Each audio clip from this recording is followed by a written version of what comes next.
कर जाएंगे। कहानी शुरू होती है सर 1 फरवरी 1986 शाम को 4:40 पर जज साहब KM पांडे साहब पूरा की पूरी केस की सुनवाई कर रहे हैं और सामने देखते हैं कि फ्लैग पोस्ट पे सुबह से एक काला बंदर बैठा है। लोग उसको मूंगफली दे रहे हैं, केला दे रहे हैं, पर वो बंदर नीचे देखने को तैयार नहीं है। जैसे ही रामलला के दरवाजों का ताला खोलने का आदेश होता है वो बंदर वहां से निकल जाता है। उसके बाद जब फैसला आ जाता है तो वहां के DM और SSP साहब जब पांडे साहब को घर पे पहुंचे छोड़ने आते तो देखते हैं कि वो काला बंदर वहां भी उनके घर पे बैठा है। तब उनको जब KM पांडे साहब उनको देखते हैं और तो काले बंदर को जब प्रणाम करते हैं और उनको लगता है कि ये देवीय ताकत थी जो आदेश दिलवा रही थी, और उस दिन के बाद वो काला बंदर कभी देखा नहीं गया।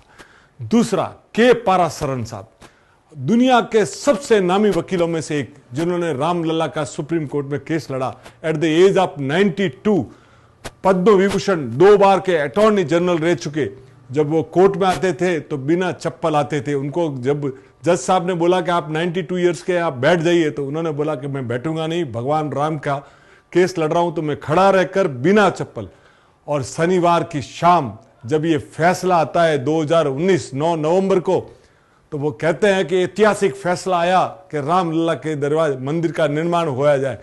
तो सोमवार की शाम दिल्ली में 2nd फ्लोर पे रात को 8:45 पर 30 से 40 बंदर वहां दिल्ली में, जहां साहब रात को एक बंदर दिखाई नहीं दे, वहां 30 से 40 बंदर उनके 2nd फ्लोर के टेरेस पे आ गए। वो नाच रहे थे, खुशियां मना रहे थे। वो देख के उनके K पारासर ने बोल दिया कि ये साहब कोई देवीय शक्ति थी जो ये सब काम करवा रही थी।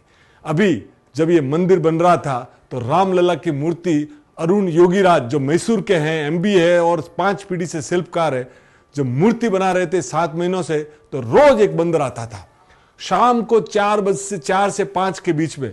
तो उन्होंने थोड़े दिन तो नोटिस नहीं लिया, बाद में देखा कि वो डेली आ रहा है तो उन्होंने ट्रस्ट कह दिया, तो उन्होंने बोला कि आने दीजिए।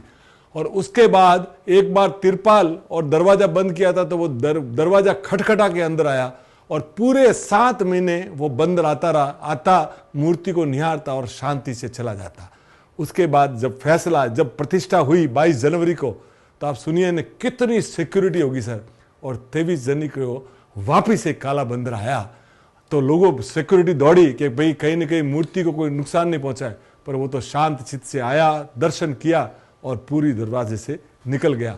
तो साहब हनुमान जी और राम का, और आपको ध्यान है हनुमानगढ़ी में जब RDX रखा गया था और पूरा हनुमानगढ़ी को उड़ाने की बात थी, उस समय आपने देखा होगा कि हनुमान जी बंदर के रूप में आए और वो वाटर कूलर के ऊपर तारगढ़ खोल के चले गए थे। तो साहब अयोध्या की रक्षा महावीर हनुमान करते हैं। बोलो सियावर रामचंद्र की जय।